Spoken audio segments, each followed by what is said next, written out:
Welcome to another episode of Erik with Whiskey Studies, and this video is part of a series I'm doing on Scotch whiskey production. And in this video, we're going to look at distillation. Now, if you do a tour of a distillery at Scotland, they can only take you so far into the details of production. Your tour is going to last about an hour, maybe a 2 hour if you want to take one of the extended tours. And the person who is conveying the information is usually fairly young. You can get someone who has perhaps been in the business for many, many years, or whose family's been in the business. But a lot of times you're with someone who's very young, who has more or less memorized a script. Because they have tourists coming to the distillery, you don't want to overwhelm a visitor. So they're only going to go so far. In fact, there's some parts of production they're not even going to talk about, such as maybe the underback or something like that, something that's a smaller part and not all that glamorous to look at. I mean, the big, beautiful stills are really something, man. Everybody loves the smell of a rack house or a dunnage warehouse, right? The smell of the gas. And these other little things, the heat exchanger, they don't talk much about heat exchangers, that kind of thing, just because it doesn't look like much. There's not much to see. It basically looks like a radiator you might have in your house. So the goal of this series is to go more in depth than what you would get at a distillery tour, but not as far along as if you were trying to get a degree in distillation, right? As you would need years and years and years of study and perhaps an undergraduate degree in chemistry. We're not going to go that far. So somewhere in between. Some more in depth than what you're typically going to get in a video, to scratch the itch of the whiskey geek in you who wants to know more about Scotch whiskey production.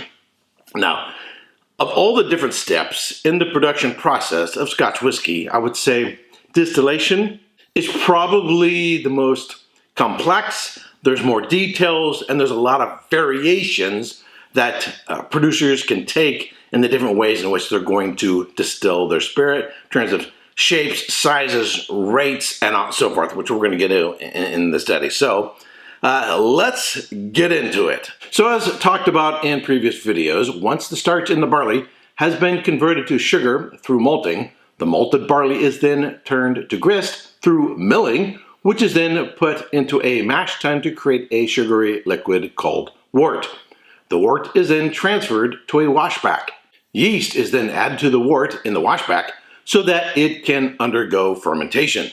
Once fermented, the wash, a beer with about 8% alcohol by volume, is then ready to be transferred to a still or stills to become new make spirit of over 65% alcohol by volume.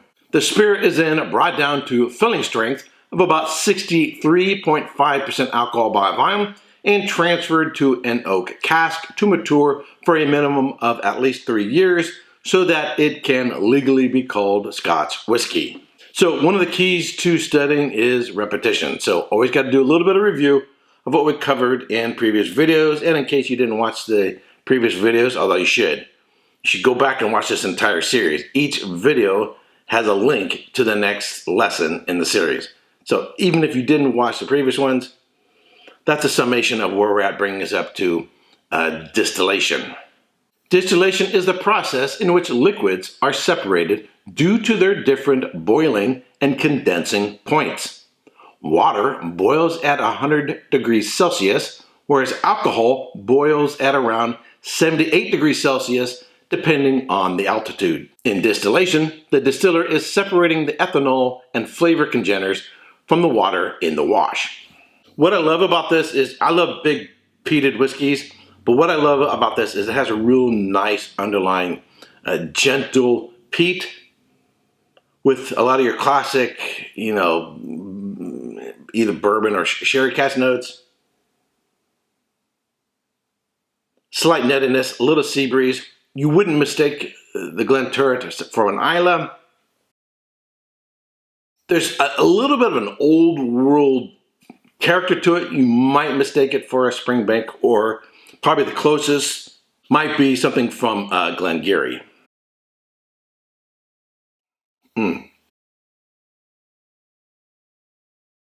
Real silky, sweet up front, a little bit of saltiness. The smoke and the peat is interwoven with all the fruit character, nice vanilla notes, a little bit of spice. I've already reviewed this and the other bottle that have Glenturret, and I'm going to keep my eyes open for buying more of them. Scotch whiskey stills. Contact with copper must at least be part of the distillation process, as it has three important characteristics. First, copper is valued because it is malleable and can be formed into different shapes. Second, copper is an excellent conductor of heat. Third, copper is also a rough metal, so as the spirit passes over it, it will trap heavier, fatter, and often unpleasant elements in the spirit and will react with sulfur to form bright blue-green copper sulfate, which is then removed. There are several types of stills used in Scotland to produce whiskey. The continuous, column, or coffee still, those are all just various names for the same still, which are used for producing grain spirit, the rare Lman Still, and the pot still, which is required for producing malt whiskey and are the most common in Scotland. The column still. A column still is a variety of still consisting of two columns. That's why they call it the column still. The original design of the column still was invented by Scotsman Robert Stein and then improved and patented by Irishman Ananias Coffey in 1830. And that's why it's also called a coffee still. The first column, called the analyzer, in a column still has steam rising and wash descending through several levels. The second column, called the rectifier, carries the alcohol from the wash where it circulates until it can condense at the required strength. A column still functions like a series of single pot stills formed in a long vertical tube. The tube is filled with either porous packing or bubble plates. The rising vapor, which is low in alcohol, starts to condense in the cooler, higher level of the column. The temperature of each successively higher stage is slightly lower than the previous stage, so the vapor in equilibrium with the liquid at each stage is progressively more enriched with alcohol. Whereas a single pot still, charged with wash, might yield a vapor enriched to 65% alcohol, a column still can achieve a vapor of alcohol content of 96%. But in order to call Scotch whiskey, it can't be any more than 94.8. A column still is an example of a fractional distillation in that it yields a narrow fraction of the distillable components. A continuous still can sustain a constant process of distillation. This, along with the ability to produce a higher concentration of alcohol in the final distillate, is its main advantage over the pot still, which can only work in batches. Continuous stills are charged with preheated feed liquor at some point in the column. Heat, usually in the form of steam, is supplied to the base of the column. Stripped, approximately alcohol-free liquid is drawn off at the base, while alcoholic spirits are condensed after migrating to the top of the column. Column stills are frequently used in the production of grain whiskey and are the most commonly used type of still in the production of bourbon and highly rectified spirits such as vodka.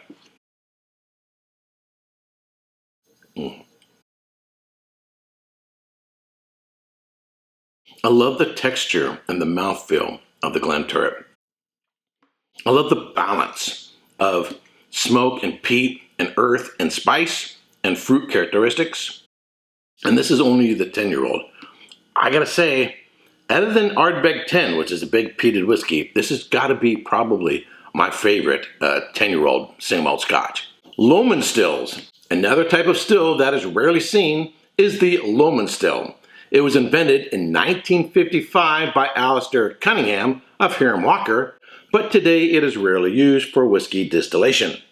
It is used for batch distillation, like a pot still, but it has 3 perforated plates which can be cooled independently, controlling the reflux through the apparatus in a manner similar to coffee stills. This allows the distiller to produce different kinds of whiskey in the same still. Lman stills were installed at Loch Lomond Distillery, for which it was initially designed, and the Glenbergie, Milton Duff, N11, and Scapa distilleries. For a time, the only remaining Lman still was in the Scapa distillery on Orkney, where it is used as a wash still in combination with a traditional pot still. In 2010, Bruichladdich Distillery installed a Lman Still, which they named Ugly Betty, salvaged from the demolished Lman Distillery, and they use it to produce their botanist Islay gin. Pot stills. Pot still distillation is required for Scotch whiskies classified as malt whiskey, whether single malt or blended malt. A whiskey can be made from 100% malted barley, but if it is distilled in a column still, it would be classified as a grain whiskey. Pot stills operate on a batch distillation basis as opposed to a coffee or column still, which operate on a continuous basis. The size and shape of the stills are crucial to the type of spirit the distillery is making. Shapes and sizes of pot stills. There are three general shapes of pot stills: the plain, also known as an onion, the ball, and the lamp glass. Key to the shape, size, and height of the still is the amount of reflux that occurs during distillation, as reflux increases the amount of interaction with copper. Reflux is a process whereby certain alcohol fumes condense in the still before reaching the condenser. They return to liquid form, fall back into the still, and are redistilled. Reflux promotes a delicate distillate. The amount of reflux is influenced by the shape, size, and height of the still, the length of the swan neck, length of the head, and the angle of the line arm. Other features may be incorporated, such as a boil pot or ogie, an onion-shaped bulge located at the foot of the still.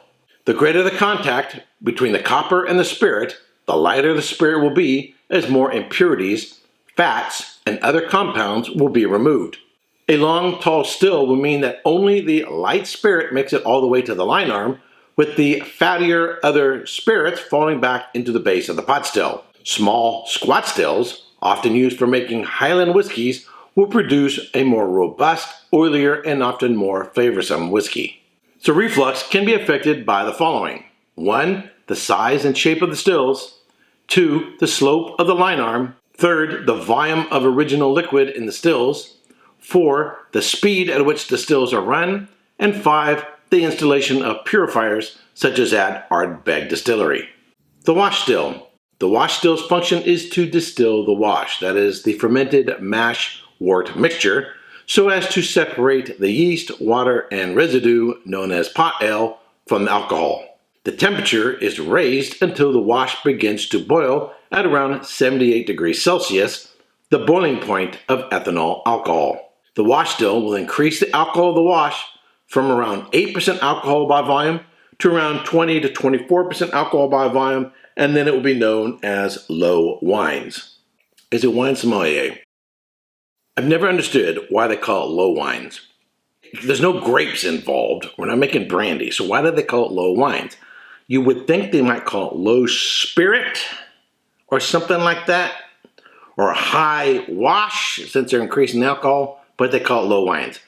And all the books I've read, and every lecture, every discussion, I've never heard them say, and this is why they call it low wines, because it has nothing to do with wine whatsoever. Anyway, let's move on. The wash still typically has 2 windows on the neck of the wash still. This is to enable distillers the ability to determine the right temperature for the wash. The boiling wash should be seen through the lower window, but not the upper window, as the boiling wash starts to foam. The distiller should be able to see it in the lower window, but should not reach the upper window. So some wash stills you will see both windows on the front, one on top and one below, so you should be able to see it through this one, but not through this one. However, some distilleries will put the lower one in the front and the upper one in the back. And the advantage of that is, if you're standing in front of the still, particularly if you have light coming from behind the still, the light will come through the upper window and then will shine through the lower window on the wash still, and it gives you a better visibility, I think, of the wash to see it bubbling up. That's the way it is at Springbank Distillery. In the United States, however, you can see wash and spirit stills that both have windows. Not exactly sure why, whether they're actually needed on the spirit still. It may be they just order one type of still and then use them for the wash still or the spirit still, or if they need interchangeable parts or some other reason. But typically in Scotland, you only see the windows on the wash still. Once the mixture has begun to boil, the wash begins to give off vapors, which condense against the copper of the stills. As the mixture becomes hotter and hotter, these vapors rise higher and they eventually reach the top, where they are collected in the line arm. From there, they run down the line arm through a condenser, which might be a worm tub or shell and tube, where they are cooled back into a liquid. The water that was used to cool the liquid is then returned to the same body of the water so that nothing is wasted. And I actually already recorded a video on worm tub versus shell and tube. It'll be linked at the end of this video. This process will last until nearly all but 1% has been collected in the line arm, and this will usually take from 4 to 7 hours. The byproduct of the first distillation, called pot ale, is often used for fertilizer for plants and other agricultural purposes. So I'll discuss pot ale as well as draft in another video called the Scotch whiskey production poop. I'm not going to go into it here. The spirit still.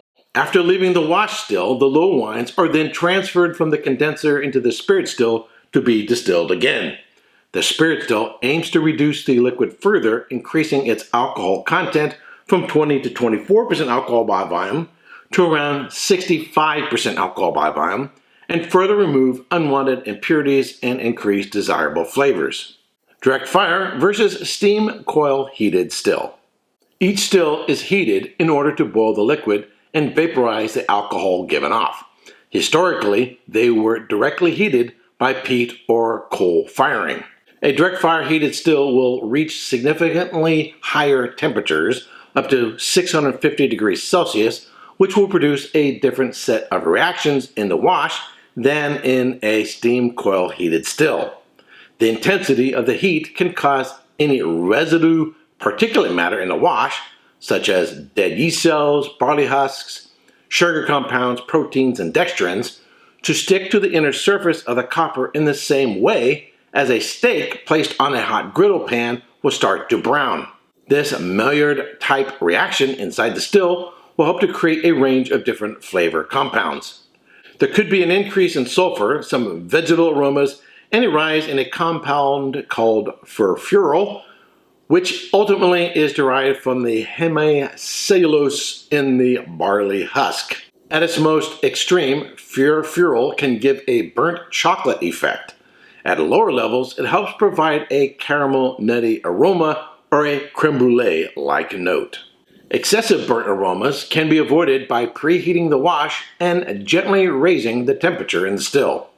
In addition, to prevent the spirit from sticking to the still, a rummager is installed, a chain-like device which swirls around the base of the still.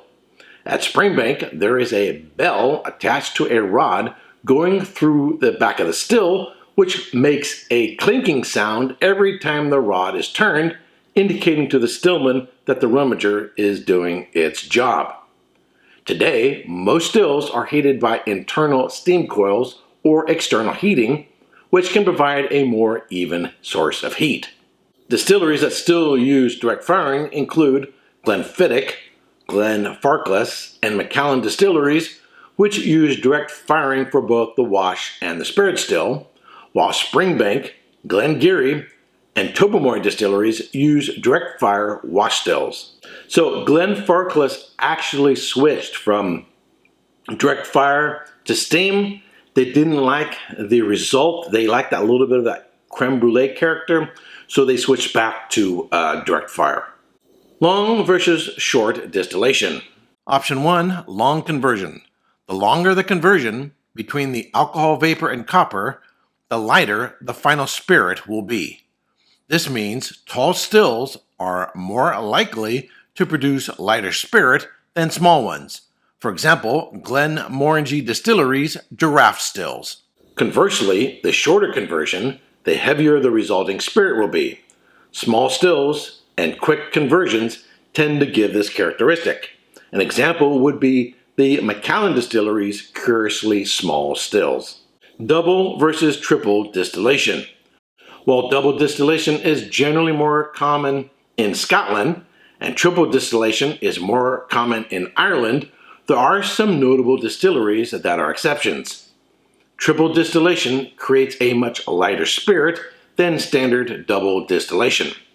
Auchentoshan in the lowlands is triple distilled. Hazelburn from Springbank Distillery is triple distilled, and BEVERAGE Distillery produces a triple distilled whiskey that is sold at duty-free shops at airports. There are two general types of condensers, shell and tube and worm tub. The shell and tube is a tall cylinder containing a mass of small copper pipes filled with cold water. When the alcohol vapor hits the cold pipes, it turns back to a liquid. Because there is a larger area of copper in shell and tube condensers, this helps to lighten the spirit. The worm and tub is the traditional method of condensing. It involves a long copper pipe coiled in a tank of cold water. Because there is less copper at play here, the worm tubs tend to produce a heavier spirit.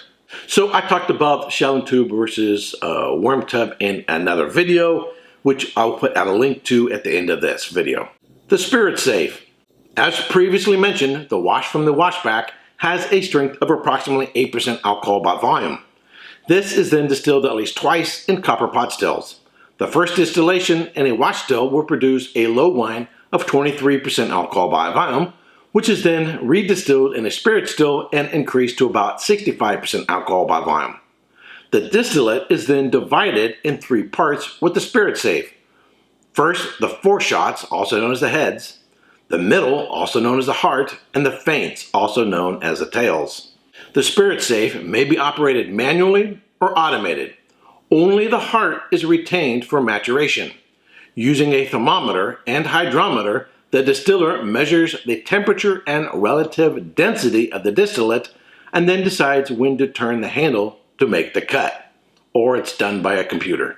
The foreshots, also known as the heads, are highly volatile alcohols, some of which are not suitable for consumption, like methanol. They are separated during the second round of distillation in the spirit safe and redistilled in the subsequent round. The middle cut, also known as the heart, is a liquid containing somewhere between 60 to 70% alcohol by volume. This is transferred into the spirit receiver, and the liquid is pumped to the filling store, where it is put into casks for maturation. The feints, or tails, are heavy alcohols and fusel oils. Some may negatively influence the eventual taste of the whiskey. They are separated at the spirit safe, sent to the feints receiver, and then redistilled in the subsequent round in the wash still. As stated, the foreshots and feints are recycled with the next batch of low wines. However, distillers have options with the spirit safe and how they make their cut points. The first is an early cut. As a spirit is distilled, its aromas change. The first to appear are light and delicate. If the distiller wants to make a fragrant spirit, he will cut off the spirit early. The second is a late cut. As distillation continues, the aromas deepen and become more oily and rich. Smokiness is one of these aromas. A distiller who wants a heavy spirit will therefore cut late. The point in which the cuts are made will have an effect on the spirit. If the barley was peated, the cut points will have a significant impact on how many phenols, measured in parts per million, are retained. The distillates, that is the liquids collected after the distillation process, pass through the spirit safe where they are monitored for quality. The distillate is measured for density or gravity and temperature, and from these, the values of the alcohol concentration can be calculated. Alright, so that's it for our look at distillation. A lot of different variations, a lot of different options. So, the primary source of aromas and flavors for a whiskey are fermentation and the casks. However, the biggest change and alteration, the most choices that can be made in shaping the characteristic of the spirit is done in the still. All right, I hope you are enjoying this series. If you have any questions or comments, leave them down below. And until next time, Slàinte. Hey, don't forget to subscribe and check out these other whiskey videos.